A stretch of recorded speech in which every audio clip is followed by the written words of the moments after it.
Today, Enz, we're going to talk about the next generation recoil. And here is a Sony F55 version. You know, recoil is kind of a word that we defined as a smaller, tight-knit package that harkens back to the E and G days. And if you really look at this rig, it basically looks like an E and G camera. But what makes a recoil in our minds is that the camera is back on your shoulder where you can't access it, and you need to move the optics forward, the control of the camera forward, and focus forward. The recoil starts with the Universal VCT baseplate. The baseplate has over a 7-inch adjustable range. So as things get more front heavy, the camera slides back. As it gets back heavy, it slides forward. We've had some scenarios where the camera's hanging off the back of this even, but where the screw parts are on the camera, it's still on the plate. Right. The other thing that's really unique about this plate is that it has this rod riser.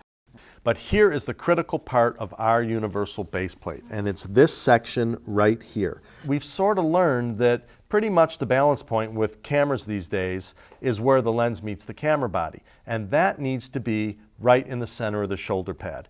It looks like nothing. It's 3 inches, but we're using that 3 inches in order to be able to hit the focus gear on the lens or the iris gear on the lens. If you're using another brand that didn't have that extra rod real estate here, your rig is going to be front heavy no matter what you do. Because you're going to have to slide your camera as far forward as possible, right. And now the camera's going to be in front of you, and that's going to be incredibly fatiguing. That's not a recoil, and a recoil, you got to remember, is the tightest package you can create, and it sits on your shoulder, right, like an E and G camera. With controls. We're going to go through the components really quickly now. Let's start with the top plate. We have all these 3/8 and 1/4-20s on here for fans of screw-type devices. And then in the back, we have our rod locks so that you can put our Zamerican arms in there, or any other rods for that matter. The F55 Top Plate comes with 2 rods and a 5-inch rail. Now the rail has a lot of purposes here. One is it allows you to move the handle to the balance point, but it also allows you to align your EVF now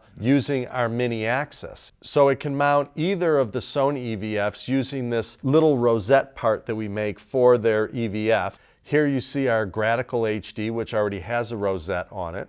And here you see this additional mounting bracket that'll mount any of the, I call them telephone screen type, old technology EVFs. That have 1/4-20s in the bottom. Yes. Yeah. Now, the rest of the stuff you can do with the handle.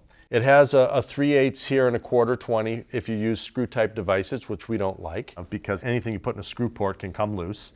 And for cold shoe devices, you have this vertical and horizontal cold shoe with our new technology where you don't use the tie-down, you just use this lever, and it brings walls in. On the right side here, we have a basic hand grip. There are other options, like we have our control grip. It allows you to totally control the camera, start, stop, menus, zooming, iris control, either through the camera body or with a separate motor. Here is the ZDrive and Tornado.